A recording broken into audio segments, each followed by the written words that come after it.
विश्वानि देव सपितरदुरितानि परासुव यद्भद्रं तन्न आसुव। ॐ सहना भवतु सहनौ भुनक्तु सह वीर्यं करवावहै तेजस्विनावधीतमस्तु मा विद्विषावहै। ओम शांति शांति शांति। ओम श्री परमात्मा नमः। हम योग दर्शन के समाधिपात पर विचार कर रहे थे, जिसमें विगत कक्षा में हमने सूत्र संख्या 12 तक देखा था। अभ्यास वैराग्याभ्याम तन्निरोधः। अभ्यास और वैराग्य के द्वारा इन वृत्तियों जो कि बंधन के कारण हैं, जो बहिर्मुखता के कारण हैं, जो दुख के कारण हैं, उनको रोकने के उपाय बताए अभ्यास और वैराग्य। और इसी बात को भगवान श्री कृष्ण ने भी गीता में कहा, अभ्यासेन तु कौन्तेय वैराग्येण तु गृह्यते। अभ्यास से और वैराग्य से इस मन को निग्रह करो। हालांकि मन का निग्रह करना बड़ा कठिन है, फिर भी अभ्यास और वैराग्य के द्वारा ये दो ऐसे उपाय हैं जिससे इस चंचल मन को भी वशीकार में किया जा सकता है, निग्रह किया जा सकता है। तो ये अभ्यास और वैराग्य, ये दोनों के साथ साथ अनुष्ठान की बातें कही गई है। वैराग्य पूर्वक अभ्यास ऐसा होना चाहिए, अभ्यास पूर्वक वैराग्य नहीं, अपितु वैराग्य पूर्वक अभ्यास होने चाहिए। पूर्व में वैराग्य होना चाहिए। अभ्यास भले ही लिखा है, पाठ्यक्रम से हमने कहा कि अर्थक्रम बलवान होता है, तो अर्थक्रम ये है, पाठ्यक्रम भले ही अभ्यास वैराग्य है, लेकिन अनुष्ठान की जब विधि करेंगे, उसको हम उपयोग में लाएंगे, अनुष्ठान करेंगे, तब कहना पड़ेगा कि वैराग्य पहले और फिर अभ्यास। इसलिए कहा जाता है वैराग्य पूर्वक अभ्यास से ये चित्त की वृत्तियाँ निरोध हो जाती है, रुक जाती है। और जब रुक जाती है तो इसका फल क्या होगा? इसका फल होगा संप्रज्ञात योग अथवा असंप्रज्ञात योग। उसी को कहते हैं संप्रज्ञात समाधि अथवा असंप्रज्ञात समाधि। तो अभ्यास और वैराग्य, ये दो उपायों का वर्णन महर्षि ने किया। अब ये अभ्यास क्या होते हैं, वैराग्य क्या होते हैं, इसके लक्षण भी बताने पड़ेंगे, स्वरूप भी बताने पड़ेंगे कि ये अभ्यास क्या है। वैसे अभ्यास शब्द से तो पता चल ही हो गया, बारंबार आवृत्ति, पुनः पुनः आवृत्ति को अभ्यास कहते हैं।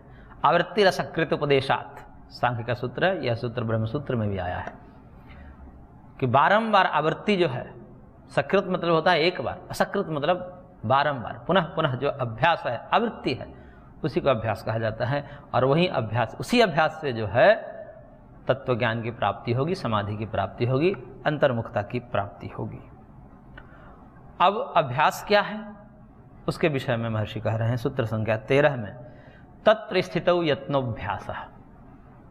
तत्र स्थितौ यत्नोऽभ्यासः। यत्न अभ्यास, अभ्यास का इतना है कि जो यत्न किया जाता है, जो प्रयत्न किया जाता है बारंबार, वही अभ्यास है, लेकिन किसी प्रयोजन के लिए किया जाता है। ऐसे कहीं भी कुछ भी यत्न करना अभ्यास नहीं कहा गया यहाँ पर। हालांकि व्यवहार में तो अभ्यास शब्द से कहीं भी कहा जाता है कि भाई प्रैक्टिस, तो हर एक विषयों में अभ्यास होते हैं। कोई खिलाड़ी है अपने खेल में अभ्यास करता है, कोई किसान है वो अपने खेती का अभ्यास करता है, तो प्रत्येक व्यक्ति अभ्यास करते हैं। लेकिन योग दर्शन में जो अभ्यास की परिभाषा दी गई है, ये वाले अभ्यास नहीं है। बारंबार आवृत्ति है, लेकिन किस प्रयोजन के लिए, कौन सी आवृत्ति है, उस आवृत्ति को यहाँ पर अभ्यास शब्द से कहा गया है। तो तत्र स्थितौ, ये विशेषता बताई कि उस स्थिति को प्राप्त करने के लिए, वो स्थिति क्या है, वो कौन सी स्थिति है जिसको प्राप्त करने के लिए जो यत्न किया जाता है उसका अभ्यास करते हैं। तो उसके लिए महर्षि व्यास जी ने खोला कि चित्तस्य अवृत्तिकस्य प्रशांत वाहिता स्थिति ही। ये जो स्थिति की बात कही कि उस स्थिति में पहुंचने के लिए जो यत्न किए जाते हैं उसको अभ्यास करते हुए स्थिति क्या है, तो स्थिति के विषय में कहा कि जो अवृत्तिकस्य चित्तस्य, जो अवृत्तिक चित्त है, यानी कि वृत्ति रहित चित्त है। यहाँ पर वृत्ति रहित का तात्पर्य अभाव से नहीं है, वृत्ति का अभाव से नहीं है, अपितु तो अल्प से है, अल्प वृत्ति। क्योंकि संप्रज्ञात भी साध्य है और असंप्रज्ञात भी साध्य है। दोनों साध्य होने से यदि चित्तवृत्ति निरोध लेंगे तो फिर संप्रज्ञात इसमें नहीं आ पाए, क्योंकि संप्रज्ञात जो स्थिति होती है उसमें एक वृत्ति बनी रहती है, वृत्ति का अभाव नहीं होता है। राजसिक और तामसिक वृत्तियां नहीं होती, परंतु संप्रज्ञात समाधि में सात्विक वृत्ति बनी रहती है। इसलिए सात्विक वृत्ति की विद्यमानता होने के कारण उसे वृत्ति रहित स्थिति नहीं कर सकते। इसलिए यहाँ पर अवृत्तिकस्य चित्तस्य जो कहा कि चित्त की ऐसी स्थिति जो अवृत्तिक है, यानी कोई वृत्ति न हो, तो अवृत्तिक यहाँ पर तात्पर्य अल्प शब्द से लिया जाता है, क्योंकि नए समास के 6 अर्थ होते हैं, उसमें से एक अभावी अर्थ होता है और दूसरा अल्प भी अर्थ होता है।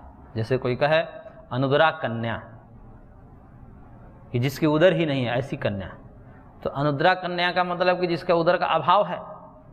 यहाँ पर नई समास अभाव अर्थ में नहीं है, अल्प है, अल्प है उदर जिसका, ऐसी कन्या। तो नई समास जो है अल्प अर्थ में भी आता है, विरोध अर्थ में भी आता है और अभाव अर्थ में भी आता है। उपस्थित और अनुपस्थित, तो उपस्थित का अभाव है, सीधे अभाव है तो अनुपस्थित है। एक होता है ज्ञान और एक अज्ञान, यहाँ पर नई समास है। तब ज्ञान और अज्ञान, तो ज्ञान का अभाव अज्ञान ऐसा नहीं होता, यहाँ पर विरोध अर्थ में होता है। विपरीत ज्ञान, विपरीत ज्ञान को अज्ञान कहते हैं, न कि ज्ञान के अभाव का ज्ञान कहते हैं। तो अलग अलग अर्थ होते हैं अलग अलग शब्दों के। तो यहाँ पर जो अवृत्तिकस्थ चित्तस्य जो कहा है कि वृत्ति रहित चित्त की जो प्रशांत वाहिता है वही स्थिति है, और उस स्थिति को प्राप्त करने के लिए जो अभ्यास है, जो यत्न है, जो प्रयत्न है, जो पुरुषार्थ है, उसे ही अभ्यास कहा जाता है। तो वहाँ पर अवृत्तिकस्य से हमें ही लेना पड़ता है कि राजसिक और तामसिक वृत्ति रहित, राजसिक और तामसिक वृत्ति रहित चित्त की जो एक प्रशांत वाहित स्थिति है कि एक ही विषय में निरंतर प्रवाहमान है, सात्विक विषय में ही नित्य रमण कर रहा है। जो सात्विक विषय उसके ध्येय के रूप में बना हुआ है ध्यान के समय में, तो ध्याकार कारित चित्त लगातार उसी रूप में बहता चला जा रहा है, बहता चला जा रहा है। उन सात्विक वृत्तियों की अखंड प्रवाह चल रही है, उसी अखंड प्रवाह को यहाँ पर चित्त की प्रशांत वाहिता शब्द से कहा जाता है, उसी को सूत्र में स्थिति शब्द से कहा। तो वह स्थिति को प्राप्त करने के लिए जो यत्न किए जाते हैं, यत्न का भी अर्थ इन्होंने कर दिया, तदर्थ प्रयत्न वीर्यम उत्साह, कि उस प्रशांत वाहिता स्थिति को प्राप्त करने के लिए जो प्रयत्न है, जो वीर्य है, जो उत्साह है, उसी को यहां पर अभ्यास कहा है। तो अभ्यास समझ में आ गया हो। तो योग का अभ्यास क्या है? योग का अभ्यास है कि चित्त को निर्मल करने के लिए जो प्रयत्न किए जाते हैं, उसी प्रयत्न को यहां पर अभ्यास शब्द से कहा जा रहा है, क्योंकि ये योगाभ्यास है, ये जो है क्रीड़ाभ्यास नहीं है, क्रीड़ा का अभ्यास नहीं किया जा रहा है, योगाभ्यास किया जा रहा है। तो योगाभ्यास में क्या क्या करना होता है, किस प्रयोजन के लिए करना होता है, किस प्रयोजन के लिए क्या करना होता है, ये महत्वपूर्ण बात है।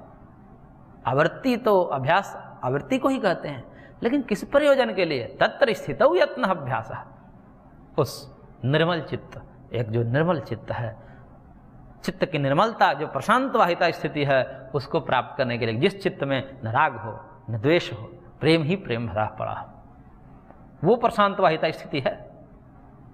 ऐसी स्थिति कि जिसमें न किसी से राग है न किसी से द्वेष है, सब अपने हैं, एकत्वम अनुपश्यतः। ऐसी दृष्टिकोण जागृत हो जाए, वास्तव में व्यवहार में सब अच्छे लगने लगे, शत्रु में भी द्वेष भाव मिट जाए, ऐसी स्थिति उत्पन्न हो जाए, और वही स्थिति को प्राप्त करने के लिए जो प्रयत्न किए जाते हैं, वही अभ्यास शब्द से यहां पर कहे गए हैं। ये महर्षि ने स्पष्ट कर दिया।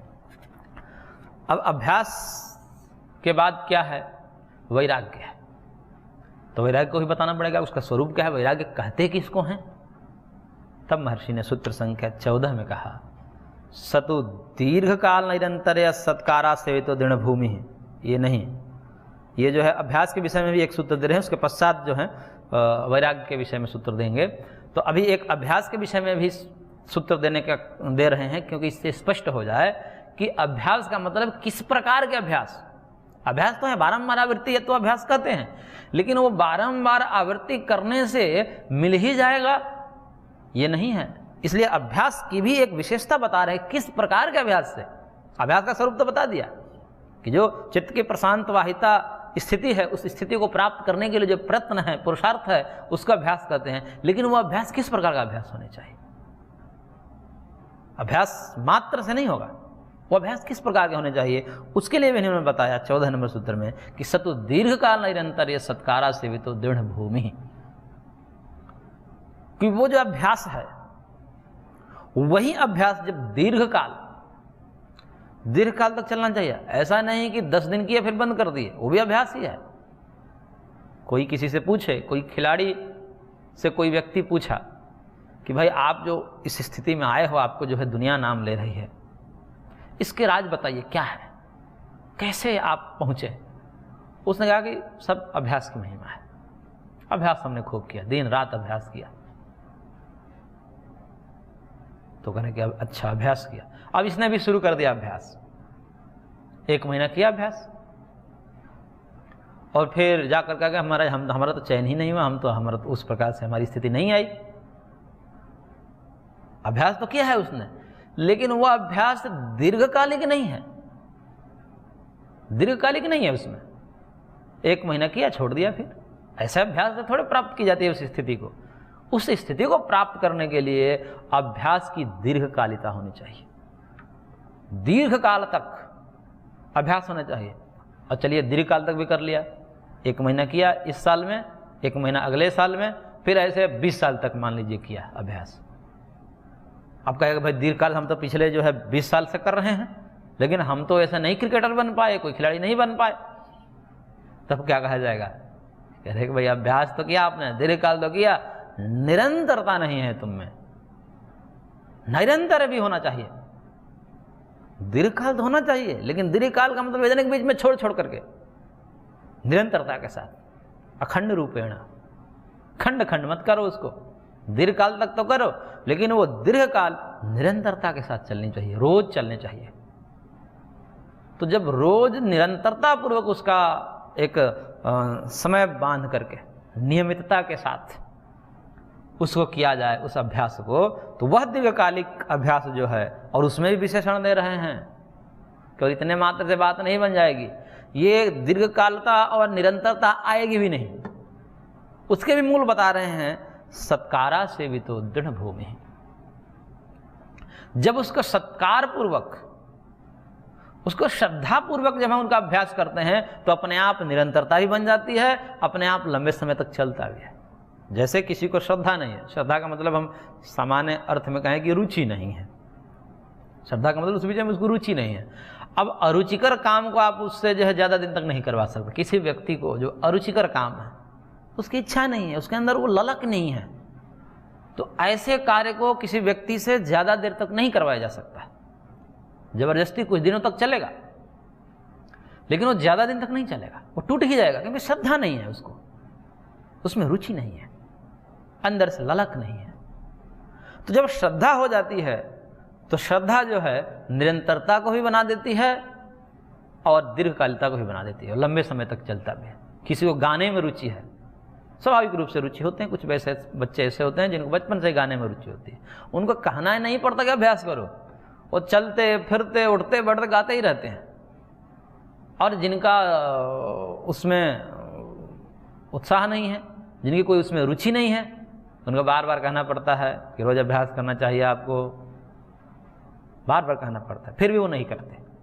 क्यों? क्योंकि श्रद्धा नहीं है उनके अंदर उन विषय में।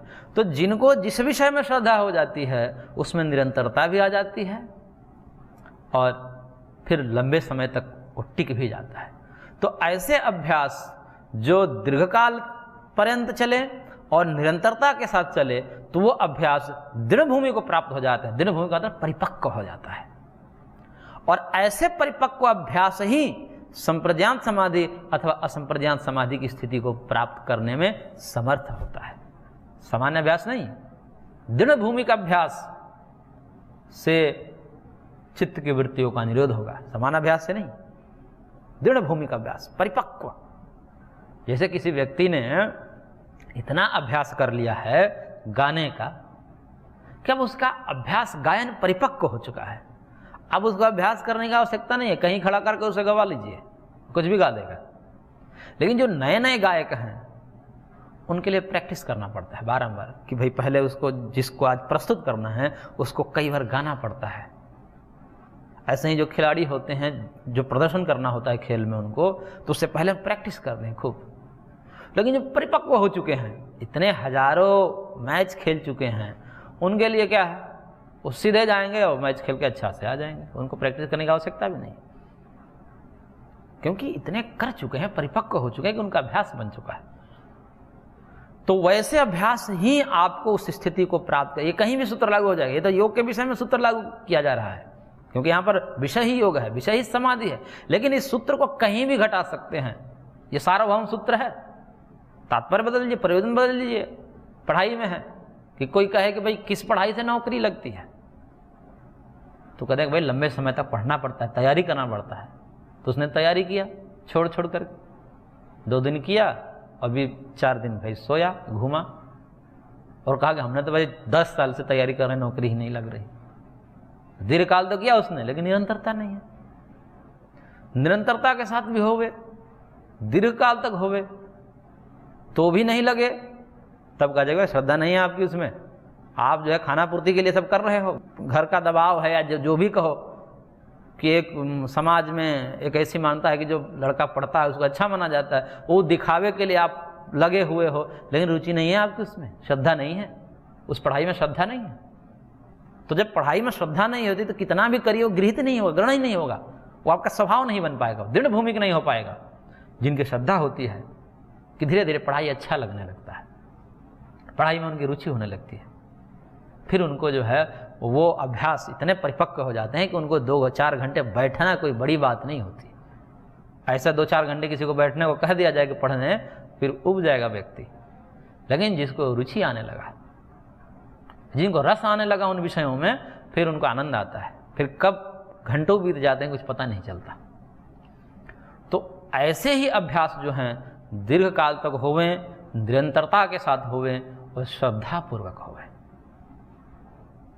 केवल खाना पूर्ति के लिए नहीं। योग कर रहे हैं श्रद्धापूर्वक करिए, वो तब स्वभाव बन जाता है, वो हमारे एक जीवन का अंग बन जाता है, एक अंश बन जाता है, उसके बिना हम जी नहीं पाते। जैसे ये हमारे अंग हैं, आँख कान नाक आदि के बिना हम नहीं रह सकते, वैसे ही वो एक अभ्यास भी जीवन का अंग बन जाता है कि उसके बिना व्यक्ति जी नहीं पाएगा। ऐसे ही अभ्यास व्यक्ति को ऊंचाइयों तक ले जाते हैं। चाहे किसी भी क्षेत्र में ऊंचाइयों पर जाना है, कठोर परिश्रम, दीर्घकाल पर्यंत अभ्यास, निरंतरता के साथ, उसी को परम पूज्य गुरुदेव की भाषा में कहा जाए तो अखंड प्रचंड पुरुषार्थ, विकल्प रहित संकल्प, अखंड प्रचंड पुरुषार्थ। अखंड होना चाहिए, निरंतरता के साथ होना चाहिए और प्रचंड। ऐसा नहीं कि ढिलाई में कर रहे हैं, नहीं, पूरी तन्मयता के साथ, पूरी दृढ़ता के साथ यदि कर्म किया जाए तो चाहे जो भी जिसका काम है उस काम में वो शीर्षस्थ स्थान को प्राप्त कर सकता है, वो शीर्षस्थ हो सकता है, कोई भी क्षेत्र हो। तो ये सूत्र ही बड़ा ही काम का सूत्र है कि सतु दीर्घ काल निरंतर यह सत्कारा से भी तो दृढ़ भूमि। कितना बढ़िया सूत्र है, कहीं सूत्र को लागू कर दीजिए। यदि कोई व्यक्ति पूछे कि भाई कैसे हम जो हैं सफल हों, हम सफल कैसे, हम एक सफल व्यक्ति कैसे बने, उसके सूत्र दे दिया महर्षि ने एक सूत्र में। मात्र इतना ही सूत्र कोई अपने जीवन में उतार ले तो उसके चमत्कृत परिणाम देखने को आते हैं कि सतु दीर्घ काल निरंतर सत्कारा से तो दृढ़ भूमि। उसकी भाष्य करते हैं, भाष्यकार कह रहे हैं दीर्घ काला सेवित तो निरंतरता सेवित। दीर्घ काल सेवित और निरंतरता के साथ सेवित, सेवित मतलब आसेवित मतलब उसको जो है सतत अभ्यास।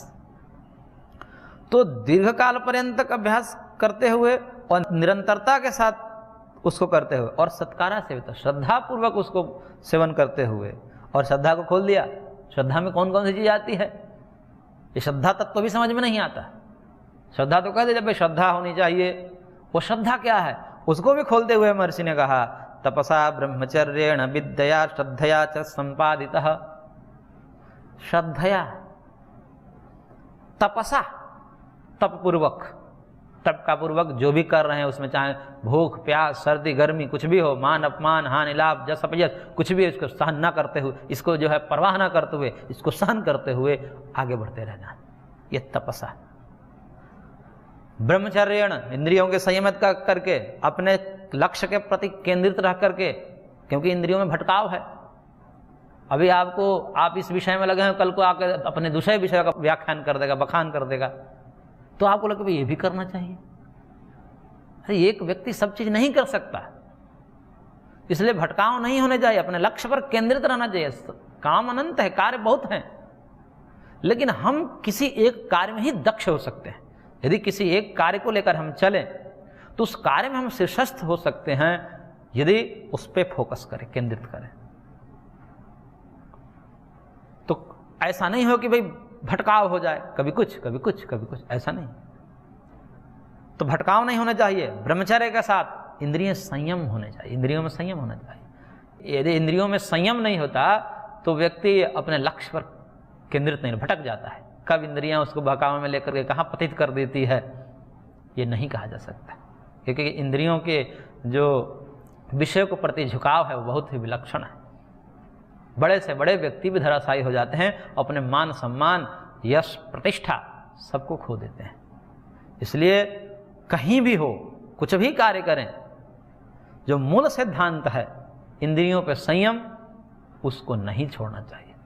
यदि व्यक्ति जितेंद्रिय हो तो उसको कोई नहीं हरा सकता। अब यदि व्यक्ति लंपट हो, इंद्रिय लोलुप हो, तो कितना ही ऊंचे पद पर प्राप्त हो जाए, उसको गिरने में समय नहीं लगेगा। इसलिए कहीं भी हो जाए, कहीं भी रहें, किसी भी क्षेत्र में रहें, इंद्रियों पर संयम अति आवश्यक है, ब्रह्मचर्य अति आवश्यक है। नहीं तो व्यक्ति को गिरने में देर नहीं लगता। ये समाज में हम रोज देखते हैं। तो इसलिए कहा ब्रह्मचर्येण विद्या, विद्या के द्वारा, ज्ञान के द्वारा, श्रद्धया च संपादिता, चार चीज बताया, तपसा, ब्रह्मचर्येण, विद्या, श्रद्धया, ज्ञान पूर्वक।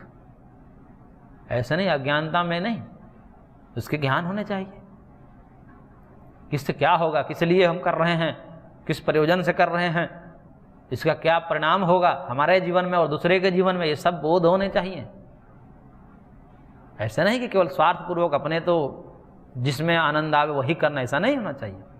आपको भी आनंद आवे, लेकिन उसका दुष्प्रभाव नहीं पड़ना चाहिए समाज पर। आप पे जितना गहरा छाप छोड़ा है, उससे ज्यादा दूसरों को लाभ हो, यह भी ध्यान देना चाहिए। ये विद्या है, ये ज्ञान पूर्वक है।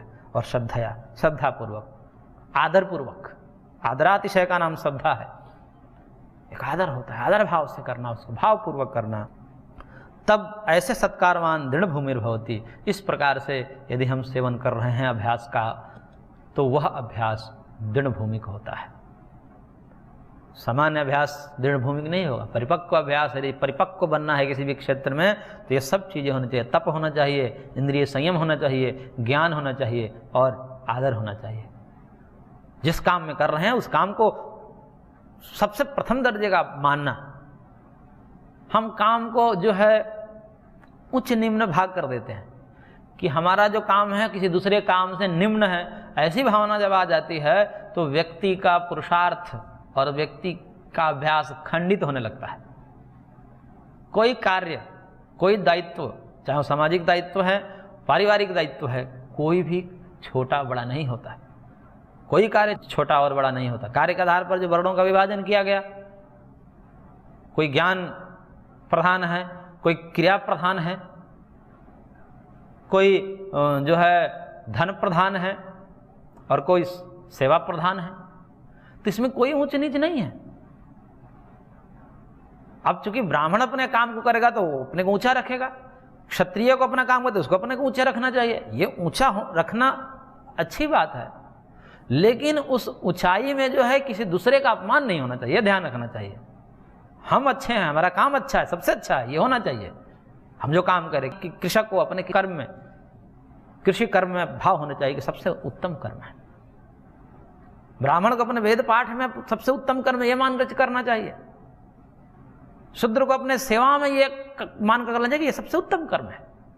सब अपने अपने को उत्तम माने, ये ठीक है, ये मानना चाहिए। यही आदर है अपने कर्म के प्रति, अपने कर्तव्य के प्रति, यही आदर भाव है। सबको होना चाहिए। लेकिन गड़बड़ कहाँ हो जाती है कि हम अपने अच्छाई के चक्कर में हम ही अच्छे हैं, ये भावना हो जाती है, बाकी सब हमसे निम्न है, हमारा कर्म श्रेष्ठ है और बाकी का अश्रेष्ठ है, ऐसी भावना नहीं होनी चाहिए। हमारा श्रेष्ठ है, सब अपने कर्मों को श्रेष्ठ कहें, ये ठीक है, ये उनका स्वाभिमान है। लेकिन ये जो है अभिमान में बदल जाता है, मैं ही श्रेष्ठ हूँ, मेरा ही कर्म श्रेष्ठ है, बाकी का कर्म निकृष्ट है, इस प्रकार की हे भावना नहीं होनी चाहिए। तो अपने कर्म के प्रति, अपने कार्य के प्रति श्रद्धा होनी चाहिए, आदर होनी चाहिए, अच्छी बात है। सब अपने कर्मों को ऐसा ही कहने चाहिए कि हमारा कर्म सबसे बढ़िया है, लेकिन उसमें दूसरे के कर्म के अपमान नहीं होने चाहिए, क्योंकि स्वाभिमान की बात है। अपने कर्म को गौरव देना यह सबका अधिकार है, लेकिन दूसरे के कर्म को हीन बताना, अश्रेष्ठ बताना, ये हमारा अधिकार नहीं है, ये हमारा कर्तव्य नहीं है। तो इस चीज़ को ध्यान में रखना चाहिए। तो ऐसे यदि हम कर रहे हैं तो वह अभ्यास परिपक्व हो जाते हैं, और उन परिपक्व अभ्यास से जो स्थिति है, चाहे योग की दृष्टि से देखें अथवा समाज के दृष्टि से देखें, उन लक्ष्यों के प्रति उन शीर्ष स्थानों को प्राप्त होता है। तो व्युत्थान संस्कार ने द्रागित्यव अनभिभूत विषयत्यर्थः, इस प्रकार के दृढ़ भूमि संस्कार होते हैं, इसके क्या लाभ होते हैं? दृढ़ भूमि का अभ्यास हो गए हैं, इसके क्या लाभ हैं? तो लाभ को बता रहे हैं महर्षि कि अब दृढ़ भूमिक जब अभ्यास हो जाता है तो व्युत्थान संस्कार उसको तुरंत अपने चंगुल में नहीं फंसा सकता। जैसे जिसका अभ्यास परिपक्व हो गए हैं, इंद्रिय संयम है, उसमें जो है परिपक्व है, अपने कार्य में दक्ष है, अब उस व्यक्ति को कोई विचलित नहीं कर सकता।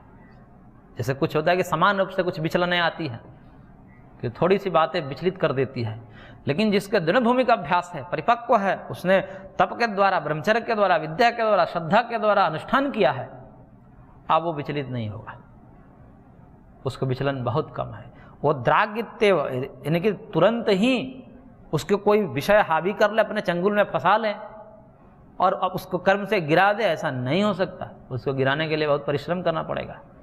जिसके परिपक्व अभ्यास हैं, जैसे खिलाड़ी होते हैं, जो परिपक्व खिलाड़ी हैं, उनको आउट करना बड़ा मुश्किल हो जाता है। सामान्य रूप से उसको जैसे आप आउट नहीं कर सकते। तो ऐसे ही जो परिपक्व योगी हो चुके हैं, उनको गिराने सामान्य बस की बात नहीं है। ये जो है सामान्य जनता जो है, जो जिनका परिपक्व ज्ञान नहीं है, परिपक्व अभ्यास नहीं, अपरिपक्व हैं, उनको तो धन, स्त्री आदि का लोभ देकर के तुरंत गिराया जा सकता है, गिरा देते हैं लोग। परंतु जो जितेंद्रिय हैं, जो परिपक्व हैं, उनको मुश्किल है गिराना, और सामान्य आकर्षणों से विचलित नहीं होते। इसलिए परिपक्व अभ्यास की ही महत्ता है। ये सामान्य खंडित अभ्यास से काम चलने वाला नहीं है। परिपक्व अभ्यास होना चाहिए, दृढ़ भूमि का अभ्यास होना चाहिए। उस दृढ़ भूमि का अभ्यास से ही उस स्थिति को हम प्राप्त कर सकते हैं, शीर्षस्थ हो सकते हैं, टॉप लेवल पर हम जा सकते हैं। ये महर्षि का तात्पर्य है। तो हम आज की कक्षा को यहीं पर विराम देते हैं, शेष अगले अंक में। ओम शांति शांति शांति।